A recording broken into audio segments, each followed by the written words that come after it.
Soy el doctor Francisco Javier Gómez Clavelina, profesor de la Subdivisión de Medicina Familiar de la División de Estudios de Posgrado de la Facultad de Medicina de la UNAM. Y en esta ocasión trataremos el tema Guías para reportar los principales tipos de estudios en investigación biomédica.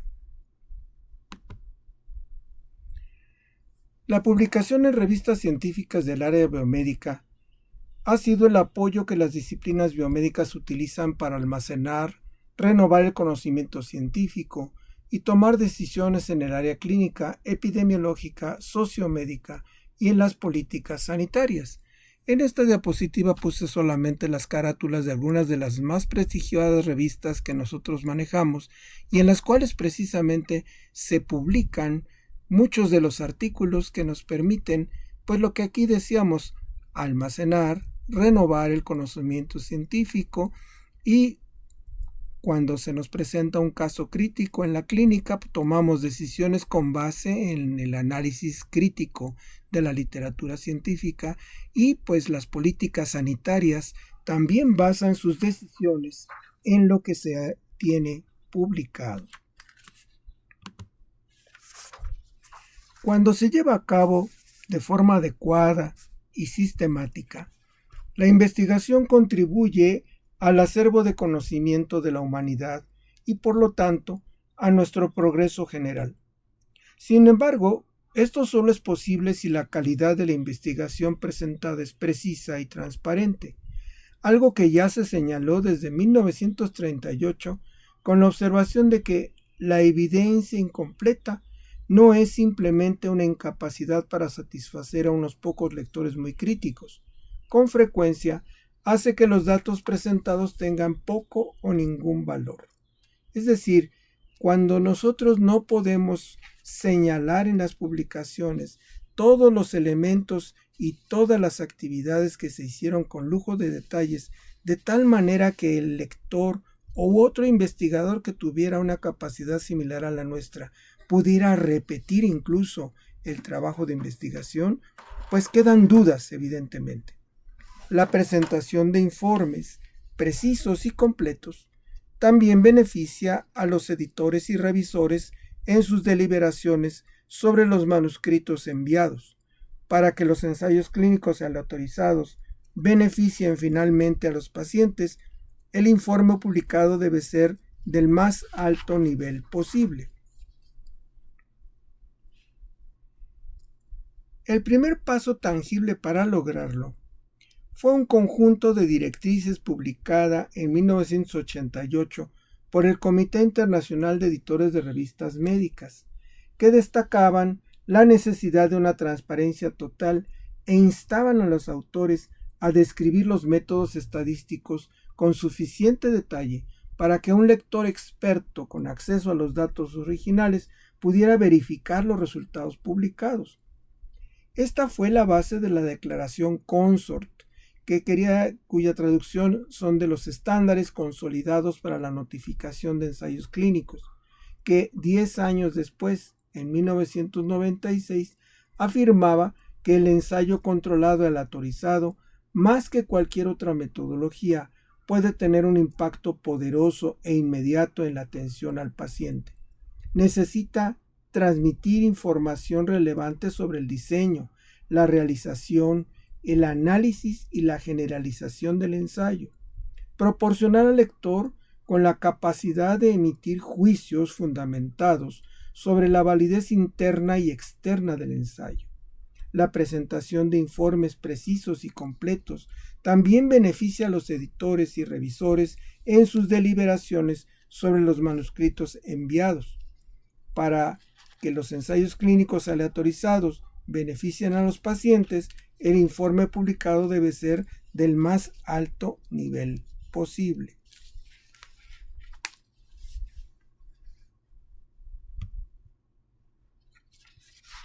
Es necesario comentar que actualmente existen más de 250 de estas directrices para diversos tipos de investigación médica publicadas por la red Equator, que quiere decir Enhancing the Quality and Transparency of Health Research.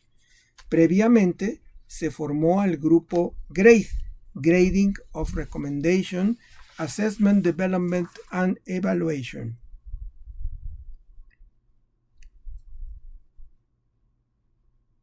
El grupo GRADE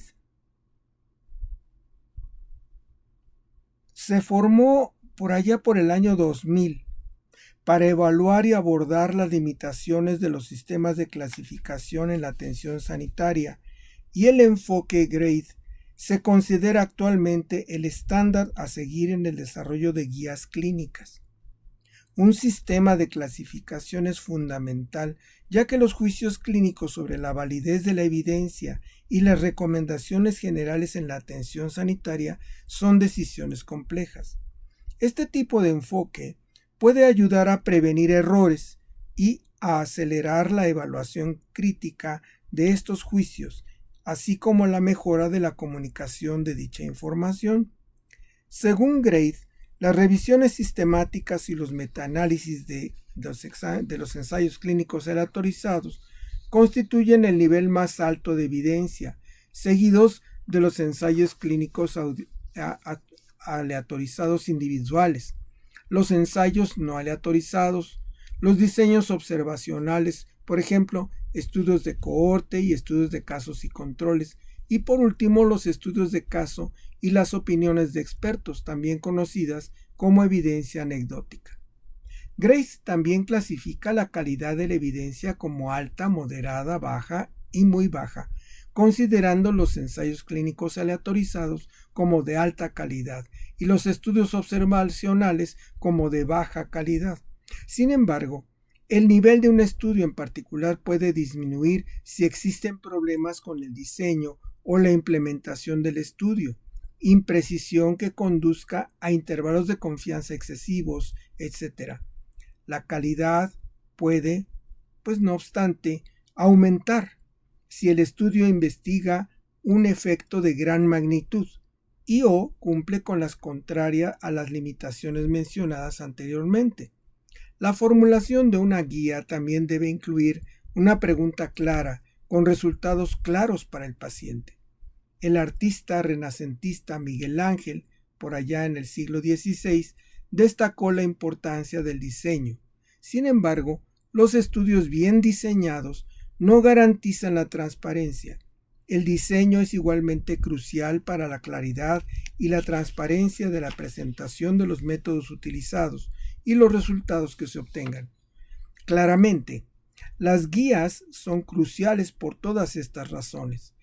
En esta presentación revisaremos el origen, el desarrollo y el uso de las 6 guías más comunes: Prisma, Consort, Strobe, Moose, Start y Spirit. Aquí en la diapositiva estamos mirando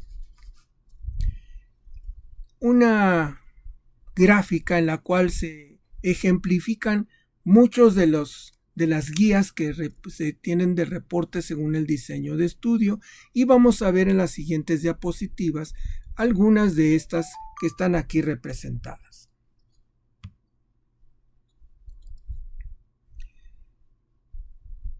Esta diapositiva y la que sigue son muy importantes porque de alguna manera el enfoque de los lectores y de los editores tiene mucho que ver con lo que le llamamos triángulos de decisión.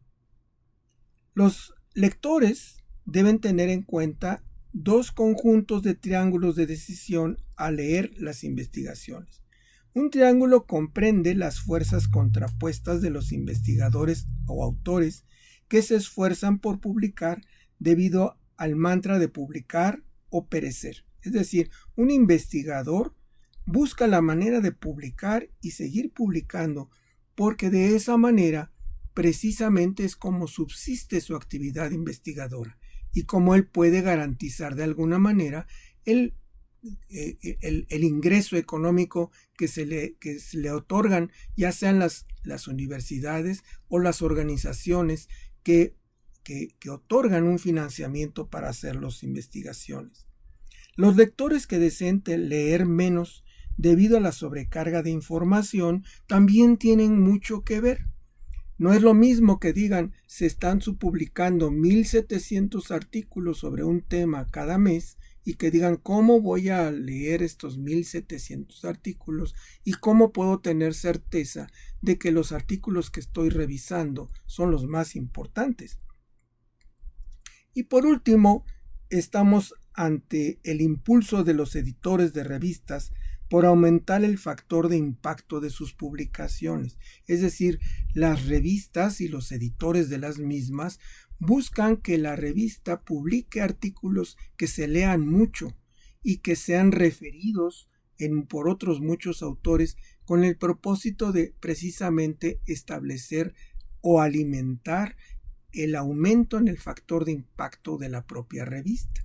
De tal manera que este trípode que acabamos de señalar, pues tiene mucho que ver con la calidad de los artículos que se publiquen. El segundo triángulo, que es el que vamos a ver enseguida, es el que los investigadores utilizan artículos publicados previamente como guía sobre cómo realizar investigaciones y para evaluar la relevancia de los resultados obtenidos. Los clínicos utilizan artículos como guías para el mejor tratamiento de los pacientes y la salud pública utiliza la investigación para diseñar políticas de prevención y tratamiento rentables. Vean entonces que este otro triángulo que estamos señalando aquí influye de una manera muy poderosa sobre qué es lo que se está publicando. Es decir, cualquiera que haga un artículo necesita apoyarse en publicaciones previas. Es muy difícil que alguien diga no se ha publicado absolutamente algo en relación con un tema. Siempre debe haber alguien que haya publicado alguna experiencia, algún elemento que respalde esta nueva publicación. Los clínicos también pues están ante la necesidad de evidenciar las decisiones que toman frente a los pacientes o ante un problema que surja en el campo clínico. Y evidentemente los tomadores de decisiones en el ámbito de los gobiernos de los países y de los que están encargados del sistema sanitario, pues basan sus decisiones en las publicaciones para diseñar políticas sanitarias.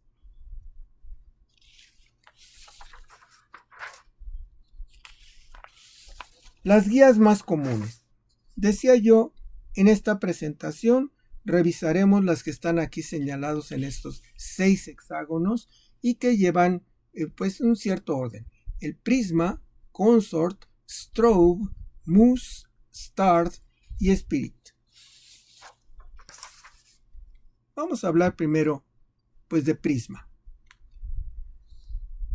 Prisma, que es Preferred Reporting Items for Systematic Review and Meta-Analysis, surge de un estudio realizado en 1987 sobre las metodologías de una muestra de 50 artículos de revisión de 4 revistas líderes por allá entre 1985 y 86. Este estudio reveló que ninguno cumplía con un conjunto de criterios científicos explícitos. Número 1. ¿Se indicó el propósito específico de la revisión? Esto es una pregunta que necesariamente nos lleva de la mano a tratar de entender cuál fue el problema de investigación. Y en muchos artículos no se establece, sino se da una especie como de introducción que trata de ubicar al lector sobre lo que trata el artículo, mas no necesariamente sobre el problema que dio origen a la investigación. Segunda pregunta, ¿se identificaron las fuentes y los métodos de búsqueda de citas? Es decir, ¿cómo es que ellos hicieron esta revisión sistemática y cómo es que siguieron algún criterio o una serie de elementos que pudieran respaldar la búsqueda de la información? Pregunta número 3. ¿Se proporcionaron directrices explícitas para determinar el material incluido y excluido en la revisión? Es decir, ya que tenían un grupo de artículos seleccionados de algún modo, bueno, ¿cuáles fueron las directrices que determinaron con cuál me quedo o con cuál no?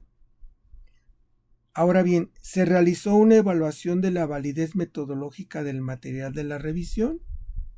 ¿Se integró sistemáticamente la información con una explicación de las limitaciones e inconsistencias de los datos?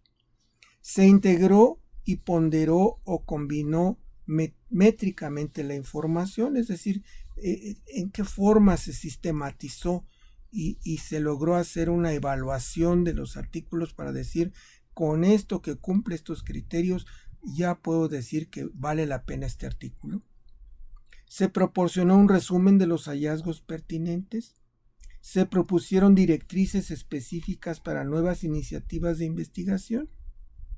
Ninguna de estas preguntas realmente eran contestadas en esta revisión que se hizo entre el 85 y 86. Sin embargo, en el mismo 1987 se realizó un análisis más exhaustivo mediante la evaluación de 83 metaanálisis con un sistema de puntuación de 23 ítems, llegando a las mismas conclusiones. Es decir, que no se estaba señalando de una manera clara cómo se habían hecho esas revisiones sistemáticas y esos metaanálisis.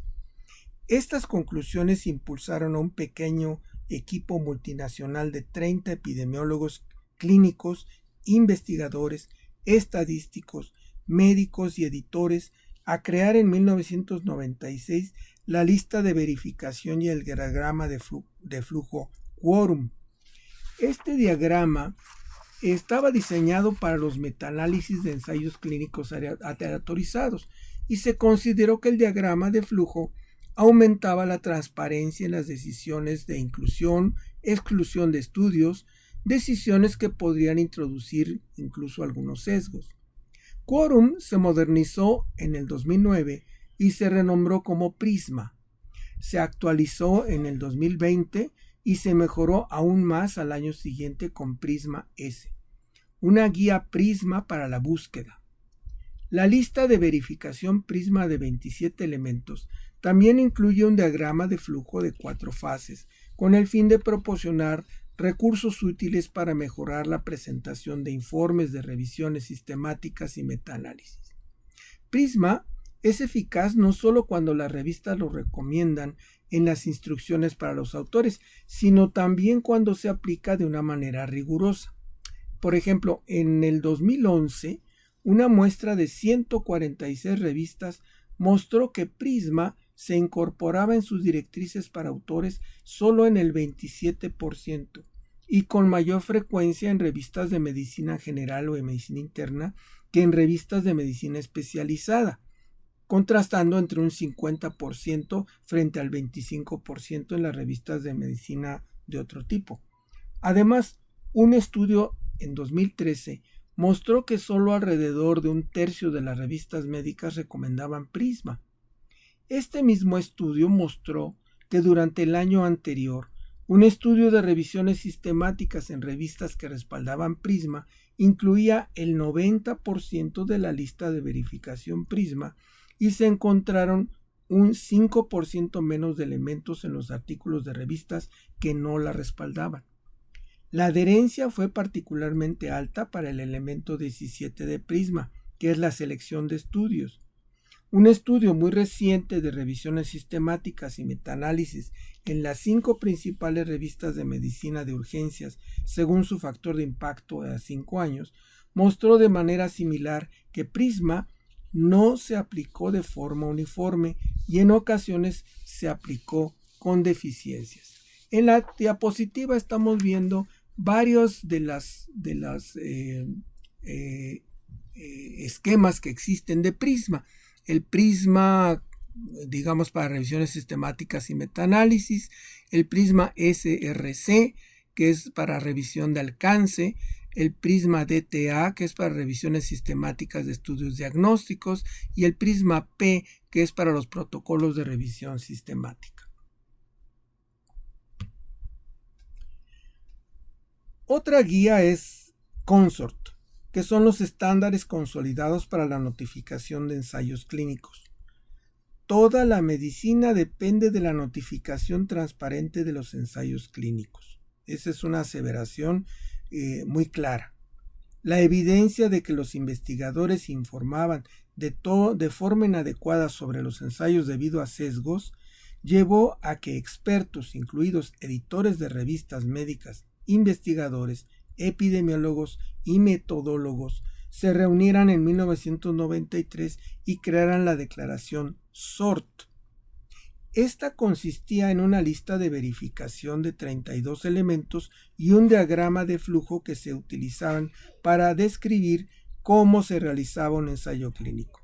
De forma independiente y simultánea, un segundo grupo de expertos también elaboró un conjunto similar de directrices, y en 1995 miembros de ambos grupos se reunieron y fusionaron las dos declaraciones en la declaración CONSORT que ahora conocemos, con una revisión en 2001 y una actualización en el 2010.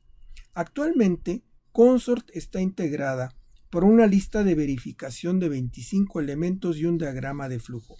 Una comparación de los ensayos clínicos aleatorizados realizados antes de 1994 y después de 1998 mostró una mejora en la notificación de los elementos importantes con la lista de verificación, aunque es necesario aclarar que no alcanzó los niveles de exhaustividad deseados. Y como consecuencia vemos que esta otra guía que es precisamente para ensayos clínicos aleatorizados no nos dejó la satisfacción que se esperaba, y más adelante vamos a analizar por qué. Strobe es el nombre de otra guía que tiene que llamarse por el fortalecimiento de la notificación de estudios observacionales en epidemiología. La declaración Strobe fue creada por la iniciativa del mismo nombre en 2007, una colaboración internacional de investigadores, epidemiólogos, metodólogos, estadísticos y editores de revistas científicas para intentar subsanar las deficiencias conocidas en los estudios observacionales. Esta iniciativa se inspiró en la declaración CONSORT, que es la que acabamos de platicar o de manejar hace unos minutos. El propósito de Strobe no es solo ayudar a los autores a notificar correctamente los estudios observacionales, ya sean de cohorte, de casos controles y que son los estudios transversales, sino también facilitar a los revisores, a las revistas y a los lectores la evaluación crítica de estos estudios. La declaración consta de una lista de verificación de 22 ítems con extensiones que abarcan subespecialidades médicas. Una de las mejores extensiones conocidas es la STREGA. STREGA, que es el fortalecimiento de la presentación de informes de estudios de asociación genética, se utiliza precisamente para este tipo de estudios, en los que se busca encontrar asociación entre variables y que están vinculados con aspectos genéticos.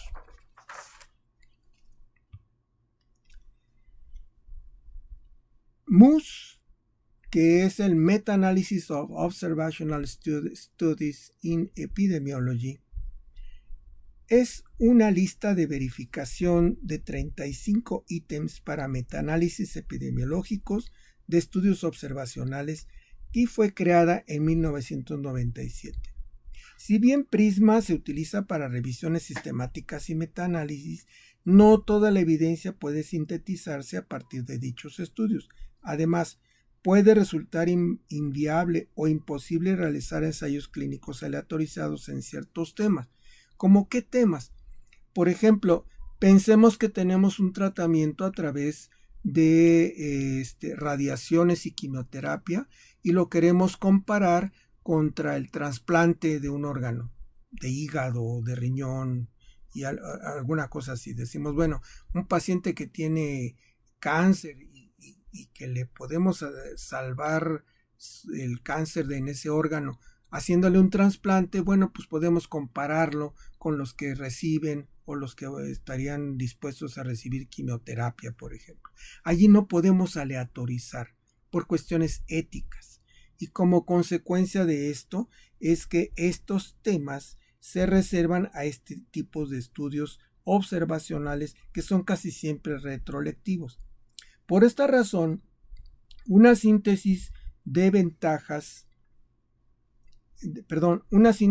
estudios observacionales puede ser adecuada y complementaria.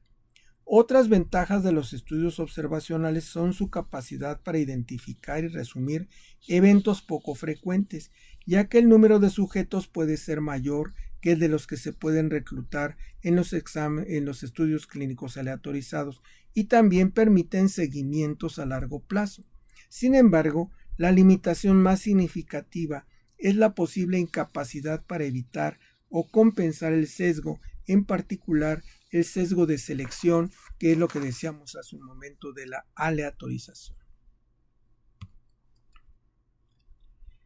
START, que son los estándares para la notificación de estudios de precisión diagnóstica, se refiere a los estudios sobre esto que acabamos de decir, de la precisión diagnóstica, y los resultados se comparan con un estándar, y se ha demostrado que dichos estudios pueden estar sesgados con estimaciones excesivamente optimistas para la precisión diagnóstica.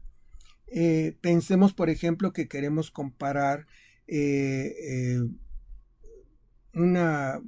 diagnóstico de cáncer de próstata haciendo que una persona experimentada, un urólogo experimentado, haga tacto rectal contra el estándar de oro, que sería, por ejemplo, la biopsia de próstata.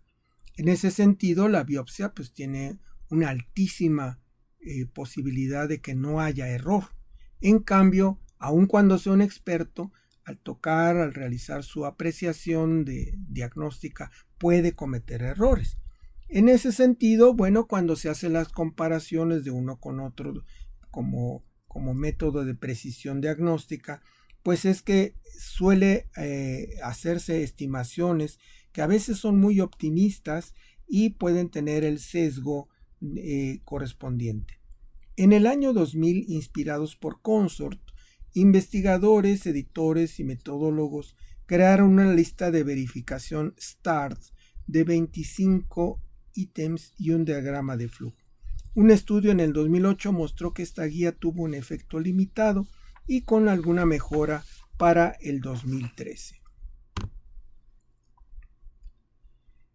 Spirit, que esta diapositiva la puse anteriormente cuando hablamos de los estudios o de las guías Consort, y la estamos viendo acá precisamente porque los ensayos clínicos aleatorizados, muchos de ellos suelen carecer de información del protocolo que detalle los componentes esenciales del ensayo, incluyendo información vital como el o los resultados primarios, los métodos de asignación del tratamiento y la utilización de métodos de enmascaramiento. Los métodos de enmascaramiento son estos que sabemos se refieren a los estudios ciego, doble ciego, triple ciego, como ya lo han visto seguramente en algunas otras sesiones del seminario. Por este motivo, en 2007 un grupo de investigadores, coordinadores de ensayos, metodólogos especialistas en ética, estadísticos y editores de revistas crearon Spirit, una lista de 33 elementos y un diagrama inspirados en Consort. Esto permite que un protocolo basado en Spirit se adapte fácilmente a un documento con formato Consort. Spirit también exige un registro del ensayo en los dominios requeridos, por ejemplo, el de clinicaltrials.gov, que garantiza la transparencia en la ejecución y en la presentación de informes. Existen otras muchas guías, como pueden observar acá, para la calidad de implementación, para evaluaciones económicas, de costo-efectividad, investigación en animales, que también se han dado en función de los diversos tipos de estudios y sus propósitos. ¿Qué quisiéramos sacar de todo este análisis que nos lleva de la mano a pensar, bueno, ¿y qué propósito tiene el que veamos todas estas guías? Consort ha propiciado una ola positiva de transformaciones en la presentación de informes de investigación médica, mejorando la calidad y transparencia y la facilitación de los flujos de trabajo de las revistas y del proceso de revisión por pares. En parte y por este motivo, el COPE, el Comité de Ética en la Publicación, fue fundado en 1997 por un grupo de editores médicos del Reino Unido para deliberar sobre ejemplos de posibles malas prácticas en la investigación y la publicación, y las deliberaciones de los casos se publican periódicamente de forma anónima, como guía para que otros editores puedan actuar adecuadamente en situaciones similares. El COPE o COPE cuenta con el respaldo de la mayoría de las revistas y establece estándares esenciales para el proceso de revisión por pares. No obstante, no todos los autores y revistas se adhieren a las directrices correspondientes, con la complicidad inadvertida de editores y revisores que carecen del tiempo, los recursos económicos y probablemente de la disposición para hacer cumplir las directrices y listas de verificación. ¿Se acuerdan de los triangulitos que vimos hace rato, de los dos triángulos? Los editores en algunas ocasiones, con tal de sacar su revista y de que se tengan artículos y que se siga publicando y se mantenga la publicación, pues a veces no aplican estas listas o guías de verificación. Por lo tanto, la obligación de cumplir con las directrices de publicación adecuadas recae exclusivamente en el autor o autores. A pesar de estas directrices, se ha propuesto diversas razones para su incumplimiento. Entre ellas, los autores pueden sentirse excesivamente limitados. Es decir, llega el momento en el que dicen, a ver, pues son tantos los requerimientos que hasta ya no sé si vale la pena o no hacer el estudio. Las limitaciones de palabras pueden impedir la inclusión de todos los detalles. Los editores, para poder publicar un artículo, deben calcular la extensión del artículo y el número de palabras que tienen, puesto que por cada página que aumentan en la revista, pues tienen que invertir más dinero para su edición y producción, de tal manera que esto cuesta, y como consecuencia ponen límites y dicen el artículo no debe de tener más de 5,000 palabras, por ejemplo, y de allí dicen, bueno, y en 5,000 palabras voy a poder decir con todo el detalle los aspectos metodológicos que se están solicitando. Son preguntas que quedan un tanto sin respuesta o que nos llevan de la mano a poner estas razones para no cumplir con lo que dicen las guías. Las directrices pueden incentivar la invención de información falsa para cumplir con las obligaciones de la declaración. Es decir, si llega el momento en el que ya se hizo un estudio y necesitan cumplir con lo que dice una guía y resulta con que no lo habían hecho por cualquier circunstancia, podrían en un momento dado estar incluso inventando algunos datos o algunas informaciones. ¿Qué podemos concluir de todo esto? Si bien se ha observado una mejora general en la aceptación y por lo tanto en la calidad de los artículos publicados, aún queda mucho por hacer por parte de autores, revisores y editores. Las revisiones en curso sobre este tema siguen revelando mejoras, pero a un ritmo muy lento.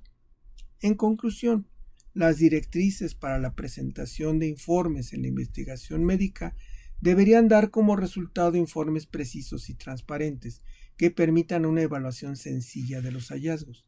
Este objetivo se está alcanzando de forma gradual y el próximo obstáculo al que se enfrentarán editores y revisores será la investigación generada artificialmente por programas de inteligencia artificial. Acá solamente incluí algunas de las referencias de la bibliografía. En realidad yo me he basado en una revisión de varios artículos, que pues no menos de unos 30-35 artículos, y pues quien tenga interés en ver estas guías, no es difícil localizarlas a través del NCBI, de PubMed o de cualquiera de los bancos de las redes de información que encontramos para obtener información científica médica.